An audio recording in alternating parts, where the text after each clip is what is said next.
বিশেষ কারণে আপনাদের এখানে আমন্ত্রণ জানিয়েছি। আপনারা সবাই জানেন, আপনারা সবাই অবগত আছেন যে গত কিছুদিন আগে আমাদের এই রাজ্যের মুখ্যমন্ত্রী, আমাদের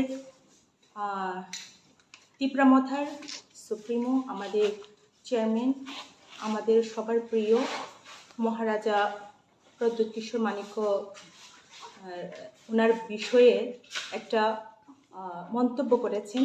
সেটার প্রতিক্রিয়ার জন্য আমরা আপনাদের এখানে ডেকেছি। আমরা আজকে খুবই দুঃখের সাথে বলতে হচ্ছে যে আমরা ভীষণভাবে এটাকে নিন্দা জানাচ্ছি এবং ধিক্কার জানাচ্ছি আজকে। কারণ আমরা জানি শান্তিপ্রিয় আমাদের এই রাজ্য ত্রিপুরা, আমরা সবাই এখানে শান্তির বাতাবরণ নিয়ে বসবাস করি, সবাই মিলেমিশে আছি, একজন অপরজনকে আমরা এখানে সম্মান করি। সেটাই আমাদের কাম্য এবং সেটাই আমরা আকাঙ্ক্ষা করি। কিন্তু মাননীয় মুখ্যমন্ত্রী ওনাদের চরিলামের একটা কার্যকরী বৈঠকে ওনাদের পার্টির অন্তর্নিহিত একটা সিদ্ধান্ত নিতে গিয়ে একটা বোধ হয় উনি যা বলেছেন, পরে যে প্রতিক্রিয়া জানাতে গিয়ে তিনি যে বললেন যে সেটা তো আমাদের পার্টির বিষয়, পার্টির অন্তর্গত বিষয়, সেটা বাইরে লিক হওয়া সেটা উচিত নয়। কিন্তু ওনার দুর্ভাগ্যবশত সেটা লিক হয়ে গেছে, যেটা এখন ভাইরাল। এবং সেটা শুনে, সেটা জানতে পেরে আমরা ত্রিপুরাবাসী সবাই আমরা মর্মাহত। এবং উনি একজন শিক্ষিত এবং আমাদের এই ত্রিপুরার বর্তমান মুখ্যমন্ত্রী হয়ে উনি যে এভাবে মন্তব্য করতে পারেন এবং ওনাদের কর্মী সমর্থকদেরকে এভাবে যে নির্দেশ দিতে পারেন, সেটা আমরা আশা করিনি। সেটা ভীষণ দুর্ভাগ্যজনক এবং নিন্দনীয়। একজন মহারাজা, উনি রাজ পরিবারের ছেলে, রাজবংশধর, আমরা মানি নাই মানি, উনি রাজার ছেলে, উনি রাজপুত্র, উনি এখন মহারাজা। সেটা আমরা কেউ ওনাকে বানিয়ে দেইনি, ওনাকে কেউ এই সম্বোধনটা দিয়ে দেয়নি, ইচ্ছা করে দিইনি। উনি ওনার জন্মগতে সেটা প্রাপ্ত।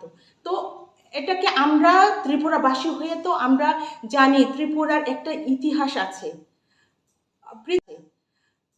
পৃথিবীর মধ্যে রাজবংশের পুরনো রাজবংশ, সবচেয়ে পুরনো রাজবংশ ইতিহাস নিয়ে যে কোনো রাজবংশ যদি থেকে থাকে, সেখানে আমাদের ত্রিপুরার রাজবংশ একটা প্রাচীনতম রাজবংশ, সেটা সবাই জানে।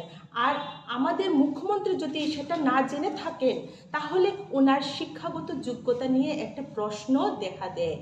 তো আমাদের সকলের মনে একটা প্রশ্ন যে উনি যে শিক্ষিত, উনি একজন ডক্টর, চিকিৎসক, এবং তার সাথে সাথে উনি একজন এখন অধ্যাপক। তো উনি এত উচ্চশিক্ষিত ব্যক্তি হয়ে এভাবে উনি যে মন্তব্য করলেন বা ওনাদের কর্মী সমর্থকদের এভাবে নির্দেশ দিলেন, সেটা বোধগম্য হয়ে ওঠেনি আমাদের কাছে। তো সেটা আমাদের কাছে এখন মানে শুধু নিন্দার বিষয় নয়, সেটা আমরা ধিক্কার জানাই এবং প্রতিবাদ জানাই।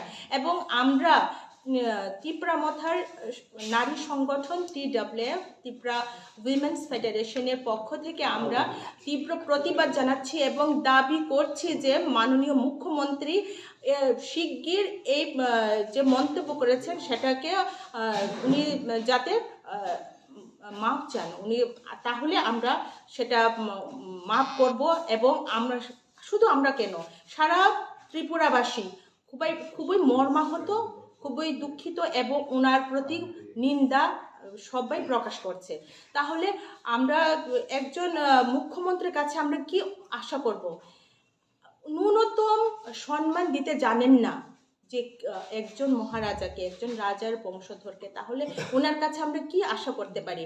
আমরা জনজাতিরা, আমরা তিপ্রাসারা, আমরা এই রাজ পরিবারকে নিয়ে আমরা গর্ববোধ করি। এই রাজ পরিবার আমাদের ইতিহাস, আমাদের পরিচয়।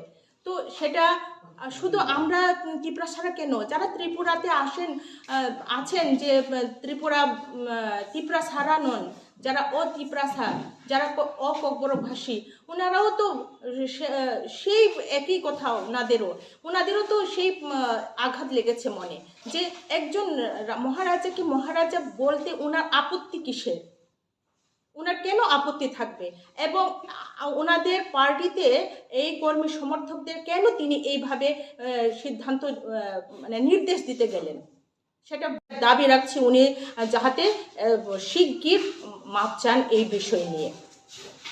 ধন্যবাদ। আমার নাম আমি শর্মিলা দেববর্মা। আমরা তো আমাদের বিভিন্ন অঞ্চলে ব্লকে সেটা প্রতিবাদ জানানো হচ্ছে। এই প্রতিবাদ উনি যদি সাড়া না দেন এবং উনি যদি উইথড্র না করেন, তাহলে আমরা ভীষণভাবে আন্দোলন করব। আমাদের আন্দোলন তীব্র থেকে আরো তীব্র হবে। হ্যাঁ, বিষয়টা তো ভাইরাল হয়েছে না, এটাই তো আপনারা বুঝে নিন যে ওনাদের পার্টির ভেতরে বলেছেন, কিন্তু সেটা ভাইরাল হয়েছে। নিশ্চয়ই ওনাদের সমর্থক যারা, ওনাদের ভেতরে এমন কেউ আছেন যে এই কথাটা উনি মানতে পারলেন না, ওনার কাছে সেটা মানে মানা কষ্ট হলো, তার জন্য সেটা ভাইরাল করেছে।